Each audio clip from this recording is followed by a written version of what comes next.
Yang ini part 2 lanjutan yang kemarin ya, perakitan mesin cuci bekas. Ini barangnya dari Rosok. Jadi ini kita lagi memasang bodi dan mesinnya sebelumnya sudah kita masukkan. Kemudian memasang tabung, jangan lupa dikencangkan menggunakan baut.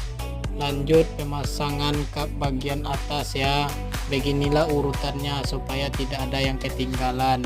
Setelah ini lanjut lagi pemasangan bagian temer beserta merangkai kabel-kabel.